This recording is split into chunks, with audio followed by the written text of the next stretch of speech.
صاحب آپ ہی کے جواب سے ایک سوال کشید کر کے میں پیش کرتا ہوں ناظرین کی جانب سے، اور بہت سے سوالات ایسے اس قسم کے آئے ہیں کہ سوشل ورکنگ میں بھی ہم یہ دیکھتے ہیں سماجی بہبود کا جو شعبہ ہے، سماجی خدمت کا جو شعبہ ہے، اس میں بھی بڑی ریاکاری آ گئی. اچھا لا علمی اس حد تک ہے کہ یہ جیسے صدقے کے گوشت کے حوالے سے ہم کہیں کہ صدقات واجبہ کے حوالے سے بھی ہم جاننا چاہیں گے کہ اب وہ کھلایا جا سکتا ہے.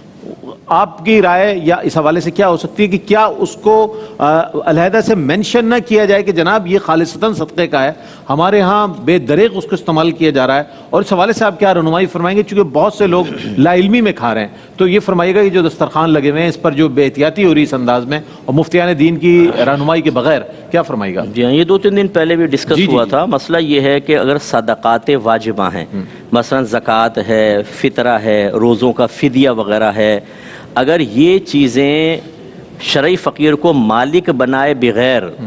اس کے لیے مباح کر دی جائیں، جیسے کھانے میں دسترخوان کے بھی مباح کا مطلب ہے کہ آپ کو اجازت ہے آپ کھا لیں، مالک بنانا مقصود نہیں ہوتا. تو یاد رکھیں صدقات واجبہ ادا ہی نہیں ہوں گے. پہلی بات تو ادا ہی نہیں ہوں گے. جس کی آپ نے ذمہ داری لی تھی کہ آپ ہمیں دیں، ہم ادا کر دیں گے، برود قیامت آپ قابل گرفت ہوں گے، اس کو جواب دینا پڑے گا. دوسری بات یہ ہے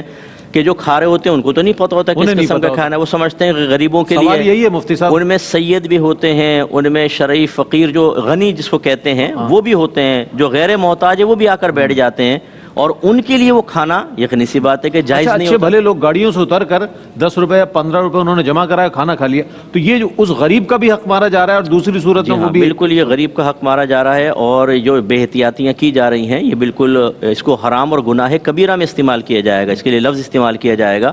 کیونکہ صدقات واجبہ کا یہ مصرف ہے ہی نہیں. اس میں تو ہے شرعی فقیر کو مالک بنانا، اور وہ یہاں پایا نہیں جاتا. ہاں اگر نفلی صدقات ہوتے، نفلی صدقات کہ جو ہم پر فرض یا واجب نہیں ہے ان کی ادائیگی ہم اپنے طور پہ کرتے ہیں، اس میں اجازت ہوتی ہے کہ آپ کسی کو کھلا دیں، پلا دیں، سید کو بھی دے سکتے ہیں، مسجد میں لگا سکتے ہیں. لیکن جو اکثر یہ NGOs کام کر رہی ہیں، معذرت کے ساتھ کوئی ناراض نہ ہو، ان کو یہ شعور ہی حاصل نہیں ہے کہ یہ وہ بنایا ہوا ہے انہوں نے اکاؤنٹ پہ، اس میں آپ ڈال دیں، زکوٰۃ بھی دے سکتے ہیں آپ، فطرہ بھی دے سکتے ہیں، فدیہ بھی دے سکتے ہیں. بھائی اس کا استعمال آپ ڈیفرینشیٹ کیسے کریں گے کہ کون سا نفلی صدقہ ہے کون سا نہیں؟ اور پھر آپ جب اس کو استعمال کر رہے ہیں تو آپ نے نہ علماء سے گائیڈ لائن لی، بے دریغ کر رہے ہیں. تو میں لوگوں سے بھی گزارش کرتا ہوں کہ جب آپ کسی جگہ اس طرح کوئی صدقات واجبہ دیتے ہیں، پہلے یہ کم از کم تھوڑی بہت تحقیق کر لیں کہ آپ کا صدقہ ادا بھی ہو رہا ہے یا ضائع کیا جا رہا ہے. یہ انتہائی امپورٹنٹ چیز ہے. صحیح فرمایا آپ نے. کیا کہنا ہے، یہ ہوتا ہے علماء حضرات جب کسی بات پہ کلام فرماتے ہیں تو تمام شرعی پہلوؤں کو، احکامات کو سامنے رکھتے ہوئے